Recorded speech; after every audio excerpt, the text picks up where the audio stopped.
नमस्कार, स्वागत है आप सभी का संसद टीवी पर। मैं हूं अनुराग पुनेठा आपके साथ। हाजिर हम दिन भर की बड़ी और अहम खबरों के साथ, लेकिन बुलेटिन में सबसे पहले बात सुर्खियों की। प्रधानमंत्री नरेंद्र मोदी ने वाराणसी में की PM Ayushman Bharat health infrastructure mission की शुरुआत। अगले 4 से 5 साल में 64,000 करोड़ रुपए की लागत से देश भर में ब्लॉक लेवल पर विकसित होंगी विशेष चिकित्सा सेवाएं। सिद्धार्थनगर में उत्तर प्रदेश के 9 नए मेडिकल कॉलेजों का भी किया उद्घाटन।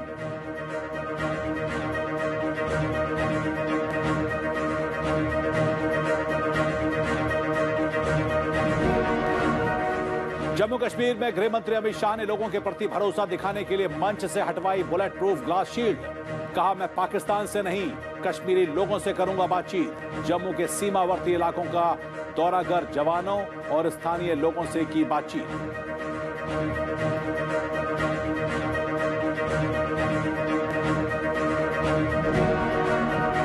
विदेश से भारत आने वाले यात्रियों के लिए क्वारंटाइन होने की शर्त खत्म। मुसाफिरों के लिए कोरोना वैक्सीन के दोनों डोज लगाना होगा अनिवार्य। 1 अरब 3 करोड़ के करीब पहुंचा कोविड टीकाकरण का आंकड़ा।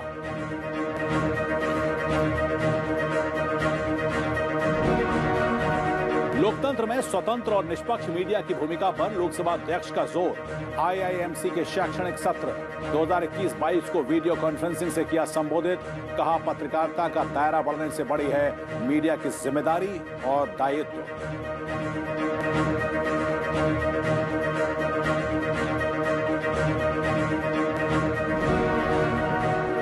फिल्म निर्माताओं से हिंसा और अश्लीलता से दूर रहने की उपराष्ट्रपति की अपील। 67वें राष्ट्रीय फिल्म पुरस्कार समारोह को किया संबोधित। कहा, मनोरंजन के अलावा सिनेमा में ज्ञान प्रदान करने की शक्ति। दादा साहेब फाल्के पुरस्कार से सम्मानित हुए रजनीकांत।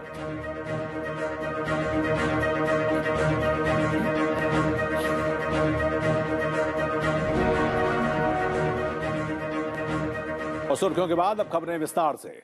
प्रधानमंत्री नरेंद्र मोदी ने आज अपने संसदीय क्षेत्र वाराणसी में महत्वाकांक्षी प्रधानमंत्री आयुष्मान भारत स्वास्थ्य बुनियादी ढांचा मिशन का शुभारंभ किया। योजना का मकसद अगले 6 साल के लिए देश में शहरी और ग्रामीण क्षेत्रों में स्वास्थ्य बुनियादी ढांचे, निगरानी और स्वास्थ्य अनुसंधान के क्षेत्र की खाई को पाटना है। इस मौके पर प्रधानमंत्री ने कहा कि इस मिशन के तहत सरकार देश के कोने कोने में इलाज और क्रिटिकल केयर यूनिट का नेटवर्क तैयार करेगी। मिशन भविष्य में महामारियों के खतरे से निपटने के लिए एक प्रणाली स्थापित की जाएगी।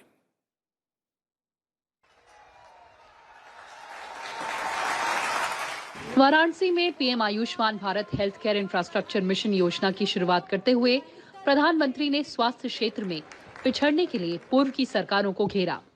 उन्होंने कहा कि आजादी के बाद स्वास्थ्य सुविधाओं पर उतना ध्यान नहीं दिया गया जितनी देश को जरूरत थी।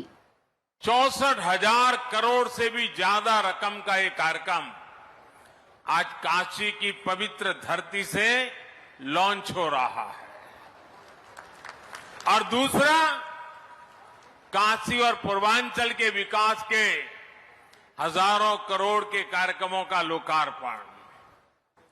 और एक प्रकार से मैं कहूं कि पहले वाला कार्यक्रम और यहां का कार्यक्रम सब मिला के मैं कहूं तो आज करीब करीब 75,000 करोड़ रुपए के कामों का आज यहां निर्णय या लोकार्पण हो रहा है। प्रधानमंत्री ने कहा कि इलाज से जुड़ी अनेक परेशानियों को आयुष्मान भारत डिजिटल मिशन के जरिए हल किया जा रहा है। हमारे हेल्थ केयर सिस्टम में जो बड़ी कमी रही, उसने गरीब और मिडिल क्लास में इलाज को लेकर हमेशा बनी रहने वाली चिंता पैदा कर दी।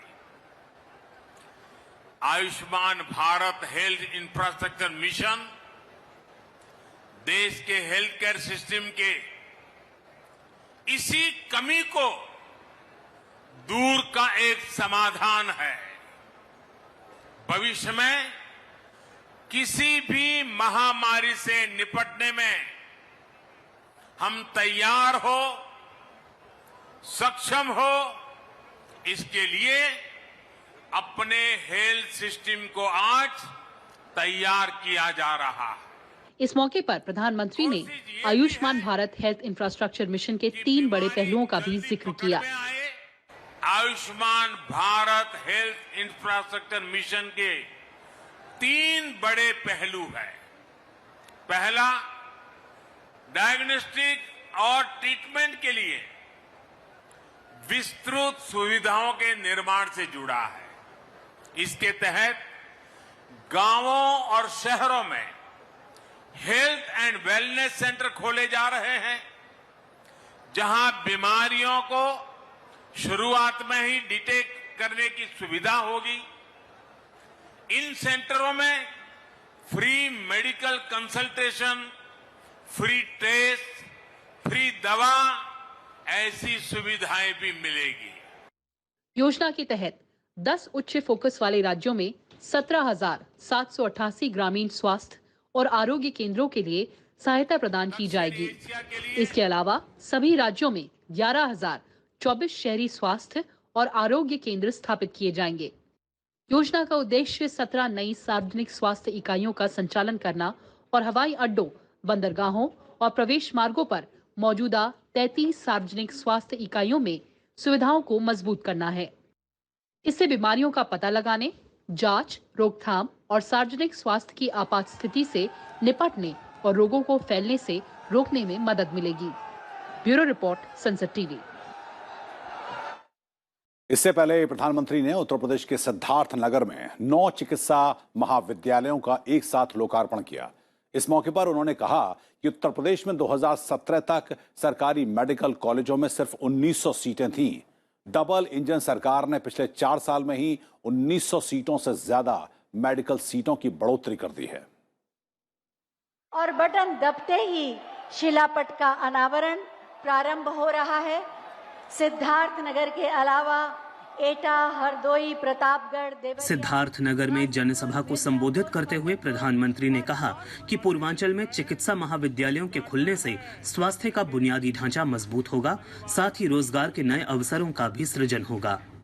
इन 9 नए मेडिकल कॉलेजों के निर्माण से करीब 2,500 नए बेड तैयार हुए हैं।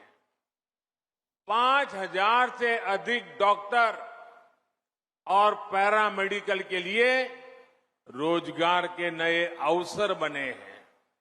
इसके साथ ही हर वर्ष सैकड़ों युवाओं के लिए मेडिकल की पढ़ाई का नया रास्ता खुला है।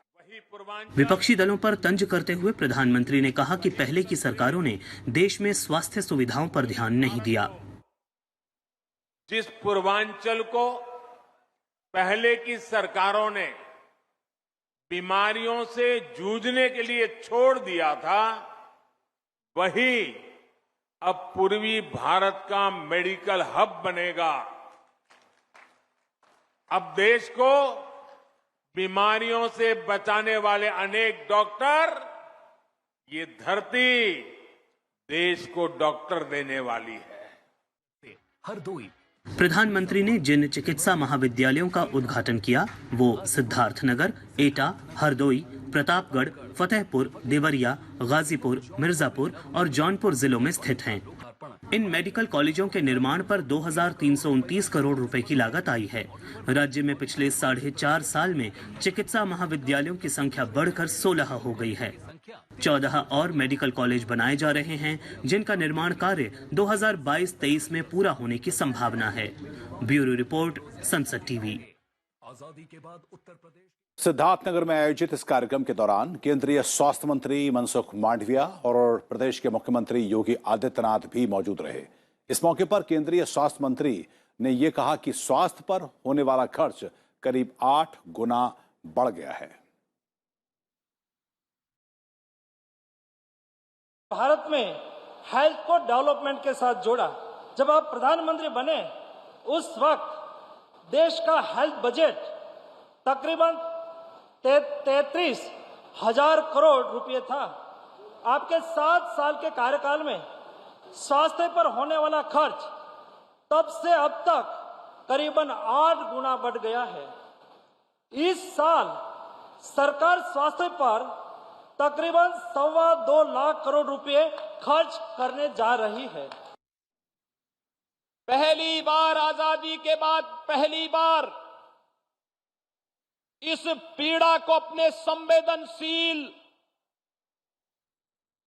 और एक विजनरी नेतृत्व के माध्यम से न केवल समझने बल्कि उसके अनुरूप योजनाएं बना करके कैसे प्रभावी ढंग से लागू करना है, ये 9 मेडिकल कॉलेजेस का एक साथ उद्घाटन का कार्यक्रम इस बात का प्रमाण है। और बात गृह मंत्री अमित शाह की, जो कि जम्मू कश्मीर के दौरे पर हैं और आज उनका तीसरा और आखिरी दिन था। अमित शाह ने श्रीनगर में कई विकास परियोजनाओं का उद्घाटन और शिलान्यास किया। इस मौके पर उन्होंने कहा कि जम्मू कश्मीर से धारा 370 को निरस्त करने का एक ही इरादा था कि जम्मू कश्मीर और लद्दाख को विकास के रास्ते पर लाना है। इन प्रयासों का फल 2024 तक दिखाई देने लगेगा। उन्होंने सिविल सोसाइटी के प्रतिनिधि मंडलों से भी मुलाकात की।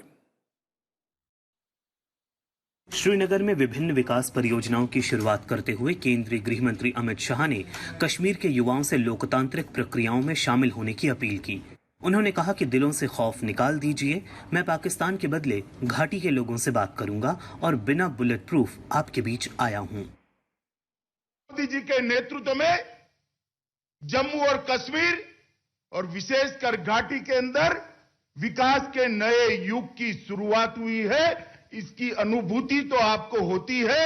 मैं आपको विश्वास दिलाना चाहता हूं, 2024 तक आपको इसका अंजाम ही बहुत खूबसूरत देखने को मिलेगा। गृह मंत्री अमित शाह ने बेमिना में 500 बिस्तरों वाले अस्पताल का उद्घाटन किया। हंदवाड़ा मेडिकल कॉलेज समेत कई करोड़ रुपए की सड़क परियोजनाओं की आधारशिला रखी। उन्होंने कहा कि कश्मीर के लोगों को बराबरी का अधिकार मिले, इसके लिए उनकी सरकार ने सभी जरूरी कदम उठाए हैं। उनका मकसद क्या है? यहां उद्योग न लगे, यहां टूरिज्म न बढ़े, यहां का युवा बेरोजगार रहे और बेरोजगार होकर उनके बताए रास्ते पर हाथ में पत्थर उठाता रहे। हम चाहते हैं वो हाथ में पत्थर न उठाएं, हाथ में पुस्तक उठाएं। इससे पहले केंद्रीय गृह मंत्री अमित शाह ने सोमवार को जम्मू कश्मीर के गांदरबल जिले में खीर भवानी मंदिर में पूजा अर्चना की। उनके साथ जम्मू कश्मीर के उपराज्यपाल मनोज सिन्हा भी थे। केंद्रीय गृह मंत्री अमित शाह ने जम्मू में मकवाल सीमा पर अग्रिम इलाकों का दौरा भी किया। उन्होंने बीएसएफ जवानों से मुलाकात की। उन्होंने देश की अखंडता और लोगों की सुरक्षा के लिए बीएसएफ जवानों की वीरता और साहस को सलाम किया। गृह मंत्री ने कश्मीरी पंडितों, गुर्जर बकरवाल समुदाय और पहाड़ी समुदाय के प्रतिनिधियों के साथ भी बातचीत की। ब्यूरो रिपोर्ट, संसद टीवी। और बात लोकसभा अध्यक्ष ओम बिरला की, जिन्होंने आज भारतीय जनसंचार संस्थान के सत्र आरंभ कार्यक्रम में संस्थान के छात्रों को संबोधित किया। उन्होंने कहा कि पत्रकार समाज की कॉन्शियस कीपर होते हैं और समाज की दृष्टि और बौद्धिक चेतना को राष्ट्र के अनुकूल बनाए रखना उनका दायित्व होता है। उन्होंने सलाह दी कि पत्रकार सच्चाई के साथ खड़े रहें, निर्भीक रहें, क्योंकि यही उनका कर्तव्य है। पत्रकारिता के क्षेत्र में देश के प्रमुख संस्थानों में से एक भारतीय जनसंचार संस्थान का नया सत्र आज से शुरू हो गया है। कार्यक्रम में लोकसभा अध्यक्ष ओम बिरला ने लोकतंत्र में स्वतंत्र और निष्पक्ष मीडिया की भूमिका पर चर्चा करते हुए कहा कि आज आईआईएमसी के विद्यार्थी देश विदेश में सूचना सेवा क्षेत्र में नेतृत्व कर रहे हैं। यहाँ के छात्र देश में नहीं बल्कि विदेशों में भी मीडिया, सूचना और संचार संगठनों का नेतृत्व कर रहे हैं। ये दिखाता है कि हमारे देश के युवा कितने प्रतिभाशाली हैं, कितने परिश्रमी हैं, जिन्होंने इस संस्थान के माध्यम से भारत का नाम गौरवमय बनाया है। लोकसभा अध्यक्ष ने कहा कि पत्रकारिता का दायरा बढ़ने से मीडिया की शक्ति बढ़ी है, लेकिन इसके साथ हमारी जिम्मेदारी और दायित्व भी बढ़े हैं। हमारा प्रयास होना चाहिए, समाज के अंतिम दौर पर बैठा व्यक्ति, चाहे गांव के अंदर हो, चाहे बॉर्डर पर हो, चाहे किसान हो, चाहे मजदूर हो, उन गांव तक पहुंचना चाहिए जहां तक कोई नहीं पहुंचा, और वहां तक हमारी प्रगति कितनी पहुंची कितनी हमारी आजादी के बाद 75 साल की प्रगति की यात्रा पहुंची, इसके लिए एक व्यापक प्रयास करने की आवश्यकता है। इसलिए आपको बहुत जिम्मेदारी के साथ ये काम करना पड़ेगा कि हमारी पत्रकारिता के अंदर जब कभी रैंकिंग आए तो भारत के नौजवान सबसे अग्रिम पंक्ति पर स्वतंत्र निष्पक्ष लेखक के रूप में भी हो और एक खोजी पत्रकारिता के रूप में भी हो। Indian institute of mass communication की स्थापना 1965 में हुई थी। दिल्ली के अलावा जम्मू कश्मीर, ओडिशा, महाराष्ट्र, मिजोरम और केरल में भी इसके ब्रांच हैं, जहां से अध्ययन करके नए पत्रकार समाज में अपनी एक विशिष्ट पहचान बना रहे हैं। Bureau report, sunset TV. और वक्त तो चला एक छोटे से ब्रेक का। ब्रेक के बाद भी आपको देश और दुनिया की खबरों से कराएंगे रूबरू। आप बने रहिए हमारे साथ।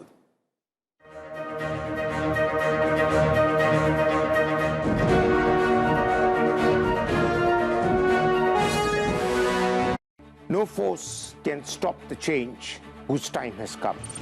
An emerging global power in a fast-changing geopolitical environment.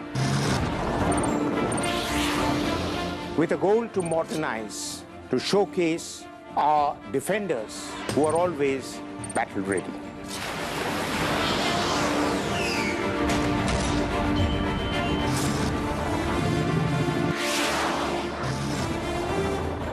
Watch our special presentations featuring India's defense forces and their capabilities in The Defenders, only on Sunset TV.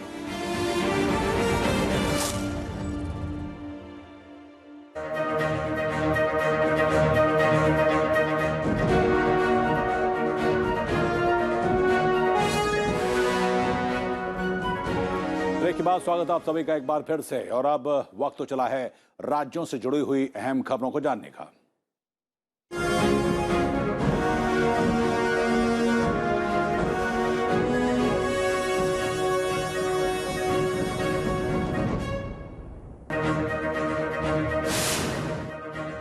रक्षा मंत्री राजनाथ सिंह ने नई दिल्ली में डिफेंस एक्सपो 2022 के लिए राजदूतों की गोलमेज सभा की अध्यक्षता करते हुए कहा कि भारतीय एरोस्पेस और रक्षा विनिर्माण क्षेत्र नई ऊंचाइयां हासिल कर रहा है। उन्होंने कहा कि पिछले 5 सालों के दौरान रक्षा निर्यात में 334% की बढ़ोतरी के साथ साथ भारत अब तक 75 से अधिक देशों को निर्यात भी कर रहा है।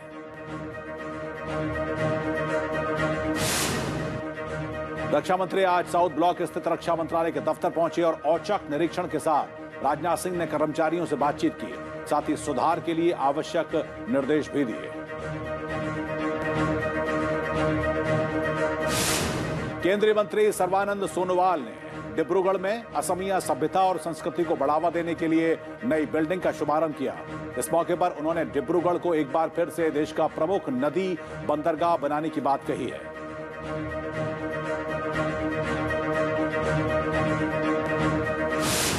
आंध्र प्रदेश के पूर्व मुख्यमंत्री एन चंद्रबाबू नायडू के नेतृत्व में तेलुगु देशम पार्टी के एक प्रतिनिधिमंडल ने राष्ट्रपति भवन में राष्ट्रपति रामनाथ कोविंद से मुलाकात की। उन्होंने प्रदेश के हालात के बारे में राष्ट्रपति के साथ चर्चा भी की।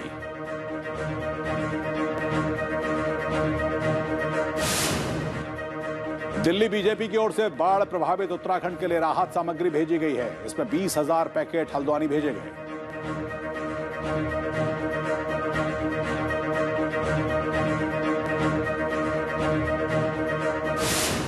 बांग्लादेश के नौसेना प्रमुख एडमिरल एम शाहीन इकबाल भारत की आधिकारिक यात्रा पर हैं। आज उन्होंने दिल्ली में राष्ट्रीय युद्ध स्मारक जाकर शहीदों को श्रद्धांजलि दी।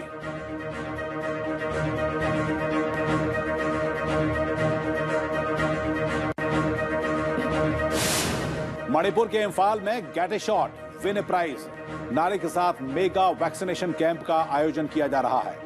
इस कैंप में कोविड वैक्सीन लगवाने वाले लोगों के पास बम्पर ड्रॉ के जरिए टेलीविजन सेट, मोबाइल फोन जीतने का मौका होगा।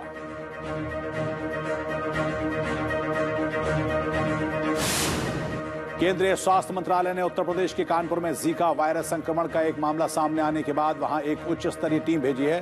टीम राज्य के स्वास्थ्य विभाग के साथ मिलकर जमीनी स्थिति का जायजा लेगी। केरल में आज से सभी कॉलेज फिर से खुल गए हैं। कोविड महामारी फैलने के बाद करीब 1.5 साल के बाद राज्य में कॉलेज बंद थे। इससे पहले अंडर ग्रेजुएट और पोस्ट ग्रेजुएट कोर्स के फाइनल ईयर के छात्रों के लिए कॉलेज खोले गए थे।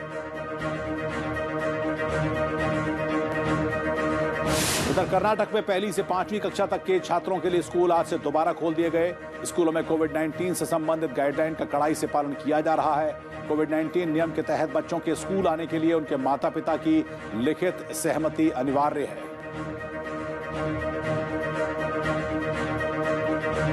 अयोध्या में दीपोत्सव की तैयारी शुरू हो गई है। इसके लिए अयोध्या को दुल्हन की तरह सजाया जा रहा है। इस बार दीपोत्सव 5 दिन तक मनाया जाएगा। दीपोत्सव में 7.5 लाख दिए जलाकर विश्व रिकॉर्ड बनाने की तैयारी है।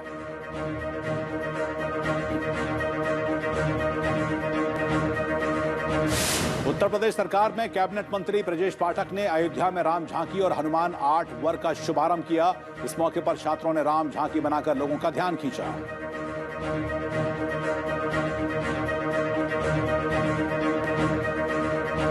जम्मू कश्मीर में पीर पंजाल की पहाड़ियों पर बर्फबारी हो रही है। यहां बर्फ की मोटी चादर बिछ गई है। इससे तापमान में गिरावट दर्ज की गई। 39 साल के बाद सबसे कम तापमान दर्ज किया गया है।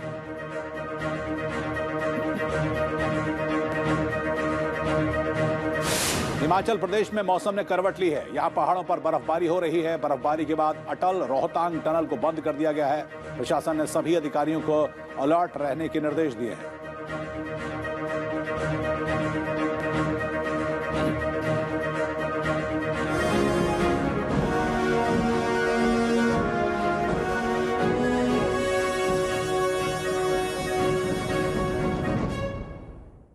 और बात देशव्यापी वैक्सीनेशन की। अब तक ये आंकड़ा 1,2 करोड़ 90 लाख यानी कि 102 करोड़ 90 लाख से ज्यादा हो चुका है।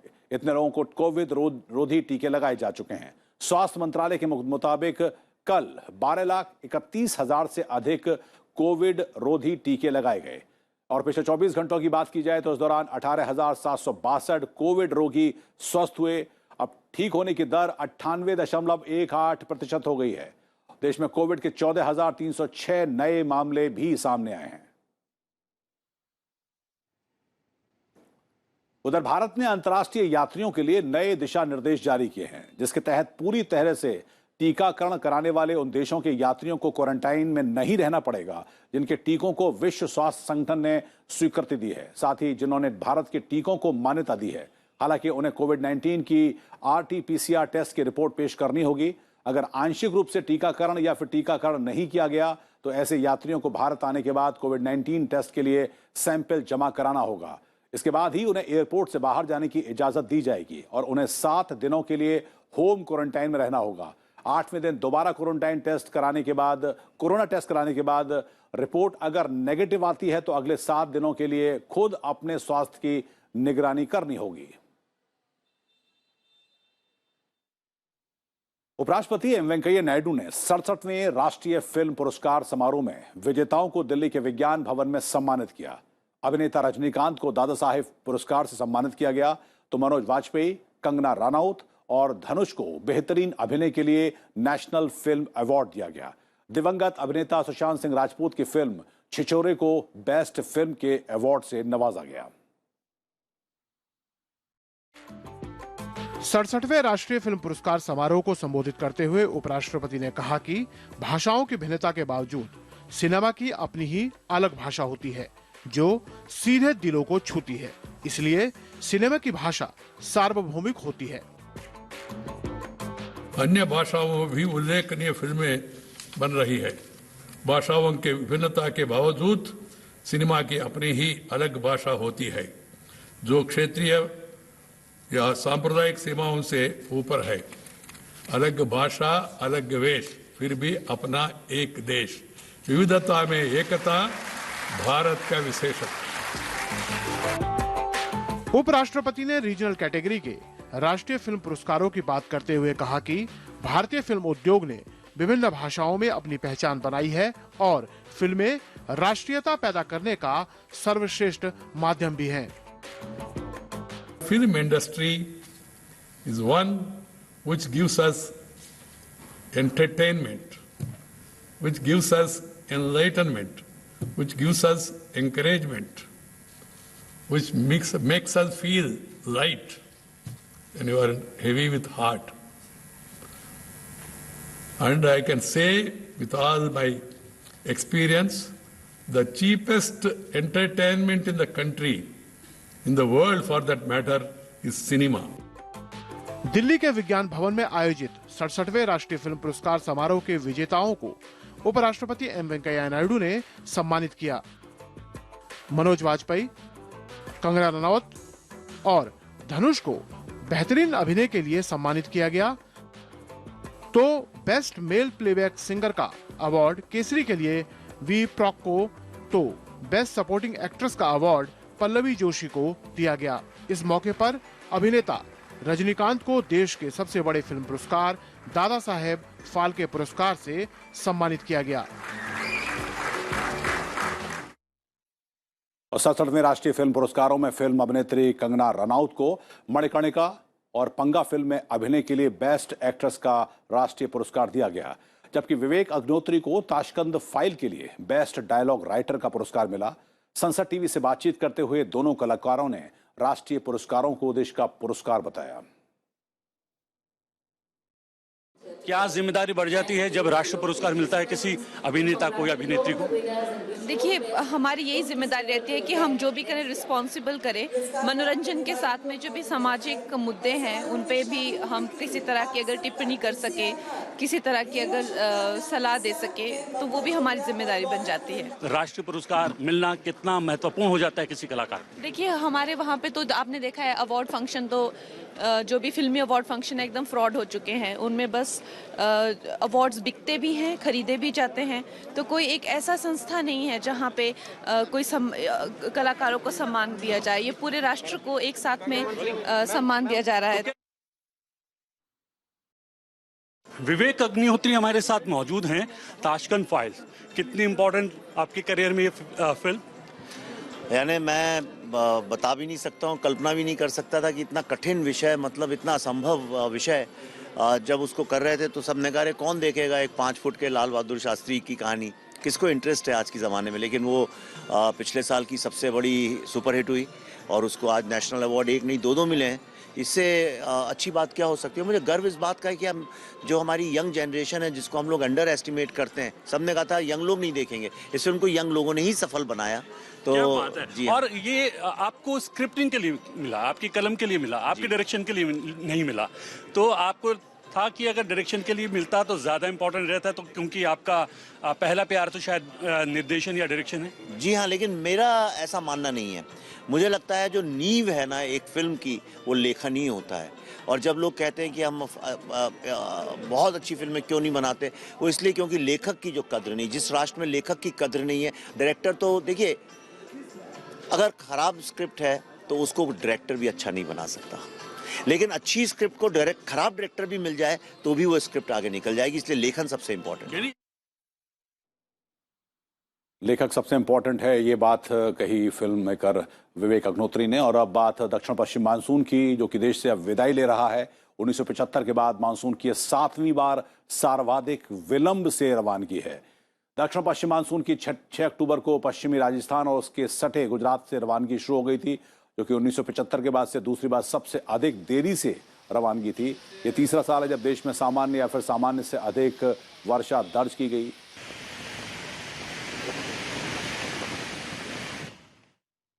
इस बुलेटिन में फिलहाल इतना ही, लेकिन चलते चलते आपको हम छोड़ जाते हैं केरल के भारतीय लोक नृत्य थय्यम के साथ। मुझको दीजिए अनुमति। नमस्कार।